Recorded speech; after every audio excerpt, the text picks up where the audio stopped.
Hello ladies and gents, it's Alex here. How are you all doing? Welcome to MrAlexTech, and a very quick video for you today because there is a new version of DaVinci Resolve out. It is a very minor update, so do not get too excited. There's nothing particularly exciting in this one. Usually I wouldn't even really bother making a video, but I felt like hopping on and saying hello because it is the festive season after all. So why not just say hello?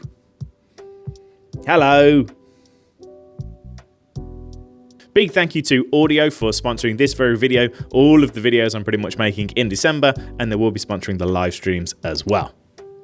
So a couple of days ago, they released DaVinci Resolve 20.3.1. 20.3 was a fairly chunky update. That's been out for a couple of weeks now. If you missed that one, I've already made a video talking about 20.3. I'll link it somewhere, go check it out, because that one actually introduced some quite handy small little improvements to DaVinci Resolve. This one, however, just fixes things. Addressed a crash in the metadata view with some custom fields. Addressed an issue with stereoscopic 3D. Addressed an issue with embedded HDR10 metadata. Client preview with viewer overlays. Addressed effects search issue for Chinese, Japanese, and Korean. An issue with embedded Dolby Vision metadata. Incorrect fusion overlay positions after transforms. Multi-merge masking issue with concatenated transforms, and then some general performance and stability improvements. So just general fixes, nothing new or shiny or particularly too exciting to have a play with, but it fixes things, so hopefully things will be more reliable. The only one which I think might be at least somewhat relevant to a handful of people is this incorrect fusion viewer overlay positions after transforms. So some people message me to say, like with Magic Zoom, if they'd used the standard transforms, then the overlay was out of position. So I think that might be related to this. I haven't actually installed the update myself yet, so we'll do that and we'll have a little look, but that one might be relevant. But besides that, it's just fixes and stuff. So you probably already know, but just on the off chance you don't. To download the update, you can head over to this website, blackmagicdesign.com/support. It's always a good place to check out latest downloads. Down here, we have DaVinci Resolve 20.3.1, that's the free version, and DaVinci Resolve Studio 20.3.1. So you can download whichever version you need from there. Or alternatively, just open up your installed version of DaVinci Resolve, click on DaVinci Resolve, then go to check for updates. It will appear telling you there is a new version to download. You can hit download and off you go. Now, generally, when I make these little update videos, there's always a comment or two just asking how they actually do the upgrade. Should you uninstall the old version before you install the new version? What about backups? Some people have mentioned they lose certain things whenever they seem to upgrade. So let me just run through just a handful of really useful things when it comes to doing the upgrade. Some of these is advice and some of it isn't. It's just the way I do things. The first one, backups. If you're in the middle of a project, if you're in the middle of the project, I don't recommend you upgrade, to be honest. Wait, finish your project first. But if you've got important stuff going on, open up your projects manager, which is this one here.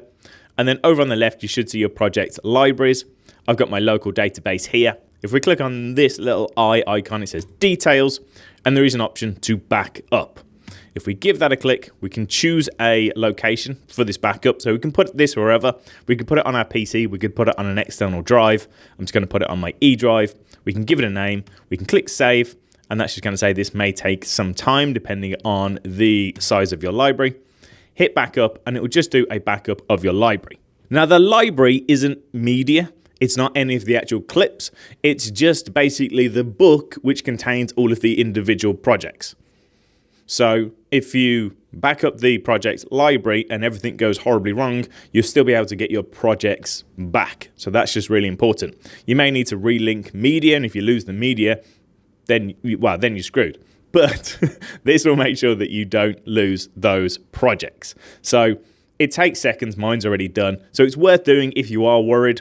As mentioned, if you're in the middle of a project, maybe just wait. Especially for this one, it's just fixes unless you desperately need one of these fixes. If you want to back up a particular project, so let's pretend this BM Raw one that I'm working on here is super duper important and I'm super worried about it.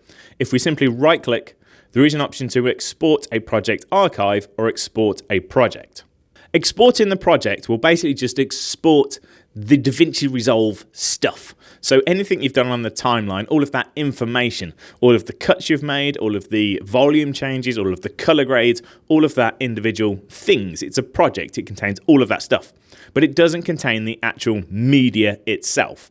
That means it's a much smaller file. You can put that pretty much anywhere, but it doesn't contain the actual media.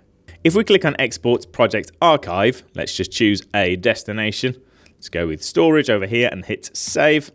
It will say, do I want to also back up the media files and the render cache? So I nearly always untick render cache because it can add a huge amount of storage for something which you could just regenerate. But if we have this media files ticked, then it will also back up the media, which means if your computer completely dies, which it shouldn't ever do, obviously from just doing a DaVinci Resolve upgrade, but let's pretend your computer completely dies and you've got this DaVinci Resolve archive on a separate SSD, you can just plug that SSD into a completely different computer, open it up, and all of your media and all of the information will be there. So, options, baby! Pick whichever's best. Now, in terms of actually doing the update itself, I do nothing special at all, and I never ever have. And, touch wood, I've never had any issues. Now, this isn't necessarily advice, because if you try and do the same and it goes horribly wrong, yeah. But personally, I've never had an issue. This is the way I've done it on every single machine, and I've never had a problem. I will simply just make sure that DaVinci Resolve is closed, run the installer, run the setup, and install. So I don't uninstall anything ahead of time. I don't mess around with anything. I just make sure DaVinci Resolve is closed. Then I run the installer and let it do its thing. And that should overwrite the existing installation and bring you up to date with 20.3.1. Yeah, that's it. Just click it and run it, and then it's done, and hopefully it's all good. Mine's worked, I think. Yep, so now we're back in the new version of 20.3.1. And yeah, we're good to go. We've got all of my projects. I haven't had to restore anything. We should be happy as Larry. Now, recently, I did have a couple of comments of people saying that when they upgraded in this fashion, this is how they did it, they did have some issues with losing things, losing presets. I know someone mentioned keyboard shortcuts, and someone else recently mentioned they were losing that export presets. Now, again, just to clarify, I've never had that issue, ever. It's always been okay for me. But just to end this video, most of the things which you can set up for yourself, like keyboard customizations, export presets, project manager presets, all that sort of stuff, there is an export option. So I recommend that you kind of do this anyway, just because it's super handy to have, even if you just want to move to a different computer, or again, if something does go wrong, you've got them. And they're tiny files, you can upload them to the cloud, put them wherever you like, and it's never going to be an issue again. For example, in my projects manager, if I click on my three little dots, we've got a default preset. I haven't actually set up any custom ones, but let's pretend we set up a custom preset here. So we're going to save current settings as a preset, call this a demo. There we go.